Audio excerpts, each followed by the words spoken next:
त्यांनी शिवसेना चोराच्या हातात दिली, राष्ट्रवादी चोराच्या हातात दिली, आता काँग्रेस सुद्धा अशोकरावाच्या हातात देतात की काय बघूया आपण, कारण काही करू शकतात.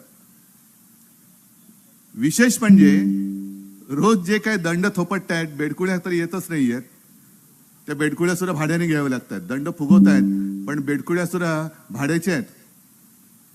संसदेमध्ये सुद्धा आपल्या माननीय पंतप्रधानांनी भाषण केलं, अबकी बार एवढे पार, अबकी बार तेवढे पार, एवढे असतील पार.